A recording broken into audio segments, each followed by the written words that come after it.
Hello, YouTube. Welcome back to Rice Patty Reasons, and I am your Rice Patty Daddy.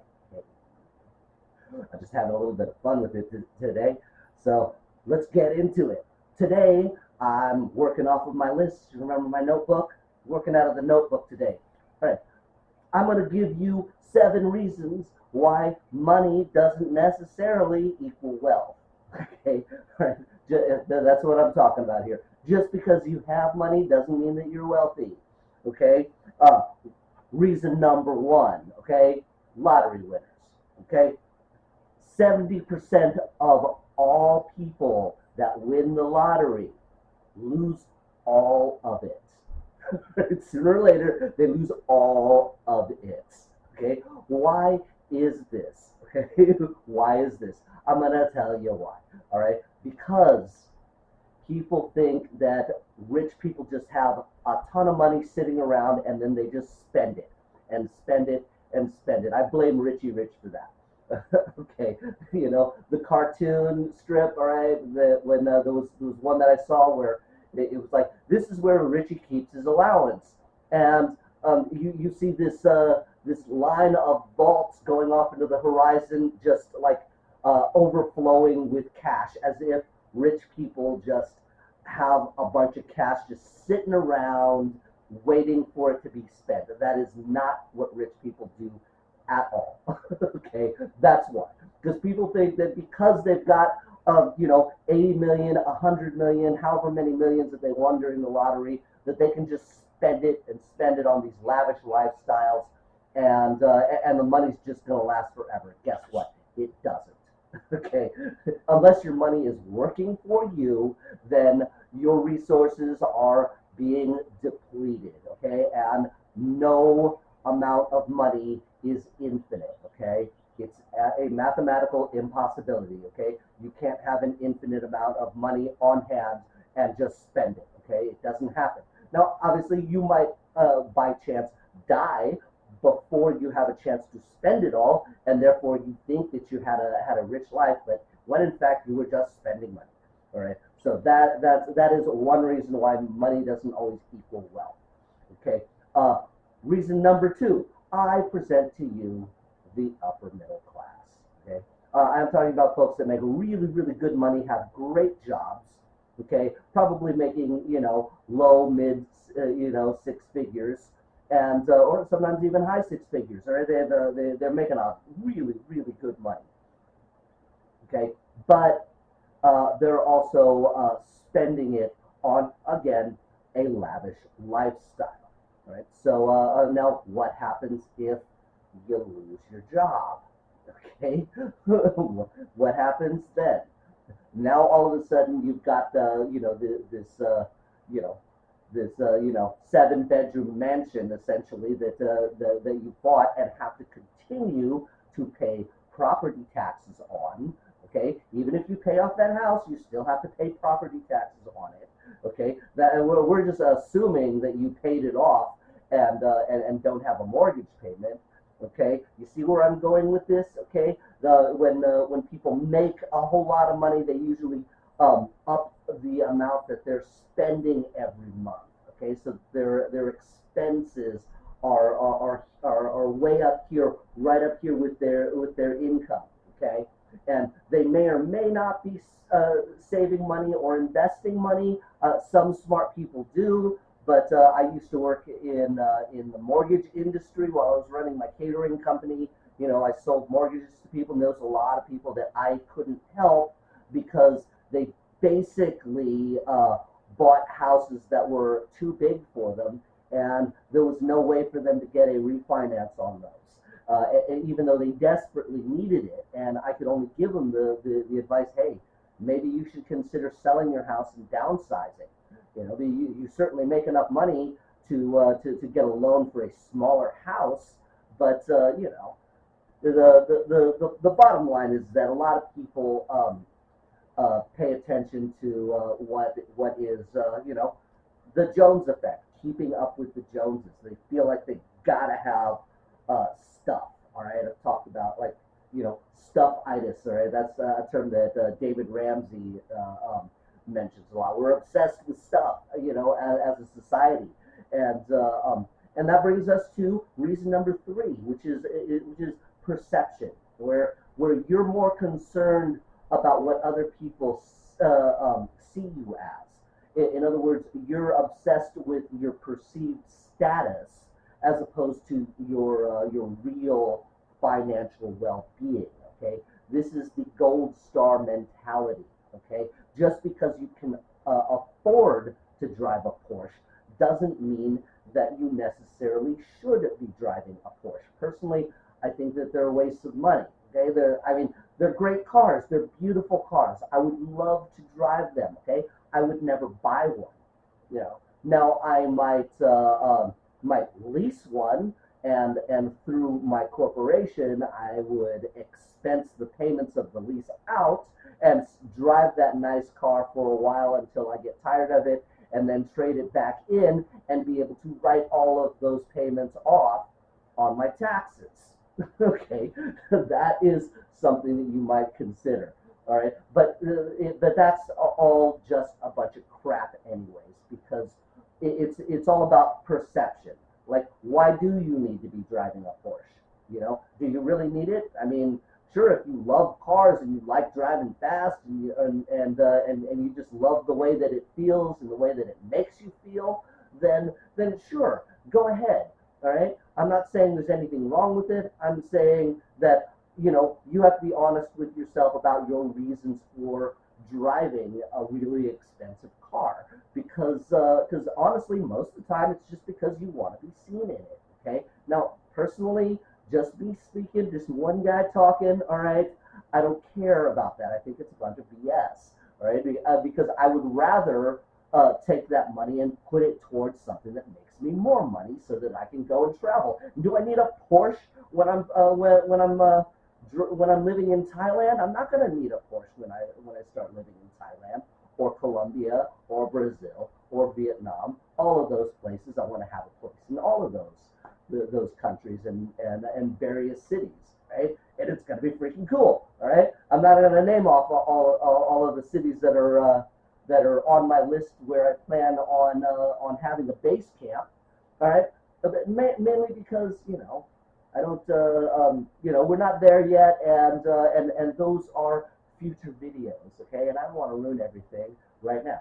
Okay, so yeah, perception. Okay, it's this gold star mentality. All right, like I gotta have these status symbols so that people see me a certain way. All right, I'm gonna quote Fight Club right now. Well, it's not an exact quote, but this is.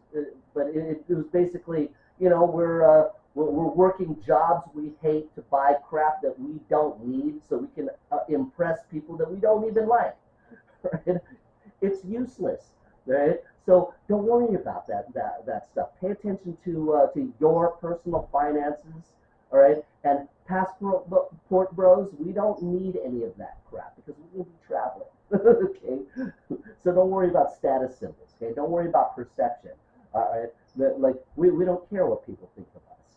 Right. So reason number 4. Okay, a lot of people that seem like they have money, they're really just in debt. Okay, they've really just borrowed all of this money, and while they think that they're impressing people, okay, they're in fact hurting themselves because they're paying interest on all of this debt that they've incurred. Okay, read Rich Dad Poor Dad. Okay, there's good debt and then there's bad debt. I'm not going to bother telling you because that isn't what this video is about. Just go read Rich Dad Poor Dad. Okay, if you haven't already, all right. I suggested that like way early on. Okay, you should know that you should have read that book by now. Okay, you'll thank me later. All right. So reason number 5. Okay. All right. I've said this before. It's not about how much you make. It's about how much you keep. Okay. So all of these factors come into play here. All right. Are you getting status symbols? Are you keeping your expenses low? Right. It only matters how much you keep. Right? And now rich people, what wealthy people do is they don't buy stuff that costs them money. All right, they might work for money. They have expenses like everybody else. okay? But instead of using the extra money to buy stuff that costs them more money, they buy stuff that makes them more money. In other words, they invest the money, they buy assets. This is straight out of Rich Dad Poor Dad reading, okay? So they buy assets instead of liabilities, okay? A liability takes money out of your pocket, an asset puts money in your pocket. So they're spending their money on things that give them more money. In other words, they're giving themselves a pay raise. And so, therefore, they have more income and they keep their expenses low and they continue to buy assets, which gives them more money, right?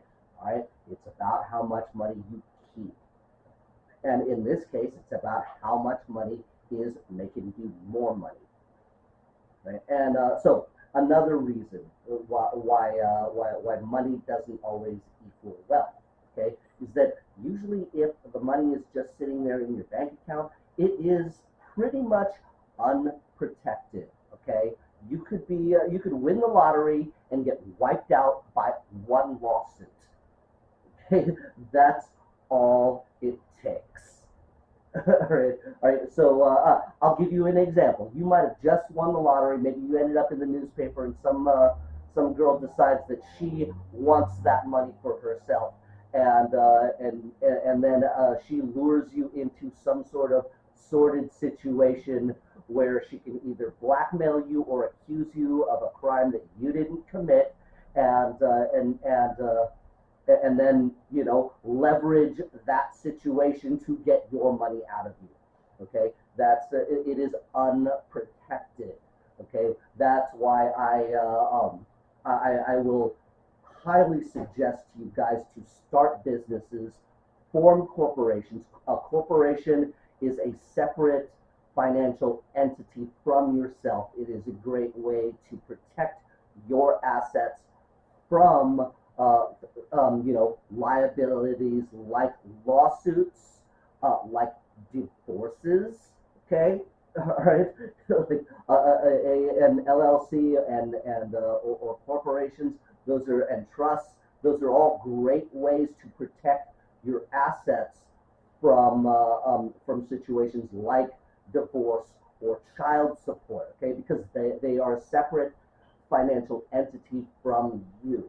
Okay, now there might be some cases, if you don't structure it correctly, that you could still be liable. So that's why you want to talk to a financial advisor and get the advice that you need to set things up properly so that you are protected. Okay, that's one of the reasons why I suggest a global mindset when it comes to your finances and your businesses, because if your money is in the bulk of your money is in an account overseas somewhere that has nothing to do with the U.S. financial system, it doesn't matter what they rule against you; they can't touch that money. Right? It's a really good thing to have. Okay, so number 7. Okay, all right. This is this kind of ties back into the whole Richie Rich thing. Okay. There is what is called the time value of money. Okay, inflation, okay, is one of those factors. Okay, so I'm gonna let you know the numbers for the last few years. Okay, it was over a 2-year period. It was 7.7 to 8.2%. In other words, the value of the dollar decreased by that much, okay, over the course of that year. So 7.7%, okay? So let's just say that, let's round up and say 8%. It means that after that year was over, that dollar was only worth, 92% and 92 cents, okay? In value over what it was worth, okay? It's still $1. It just can't buy as much as it used to, okay? All right. Well, like, think back, okay? If 10 years ago, just 10 years ago, $10,000 was worth way more than $10,000 is worth right now, okay? Time value of money. In other words, if money's just sitting there, like in a stupid vault that's overflowing with money, which is just ridiculous, okay, then that money is actually losing value as it just sits there. Okay, that those dollars are losing money. Okay, this is why putting the money underneath your mattress is a stupid idea, because it's losing value as it just sits there. Okay, that's why if you've got a bunch of money, just buy gold. Okay, gold is and silver; those are great vehicles, because they're what the financial system used to be based on back when things were actually good, before they started printing fake money. All right, so basically, if you've got a bunch of dollars, okay, all right, like these guys with gold chains and dancers in the background, like just like throwing cash all over the place. Yeah, that cash is losing money as you speak. Okay, so yeah, this is something that you really want to pay attention to. That's why you want to put your money to work. Okay, because if you're not earning at least the rate of inflation, okay, then that money is just losing value as it just sits there. Okay, that's also one of the reasons why savings accounts suck ass, because they're basically losing value. That 0.1% is not even keeping up with the rate of inflation. Okay, it's BS. All right, so yes, those are the 7 reasons why Rice Patty thinks that money doesn't necessarily equal wealth. So that's the bottom line, because Rice Patty said so. Thank you, Stone Cold. I love you. So guys, you guys have a great day and a happy new year. And remember, you need to keep growing and deserve your victory.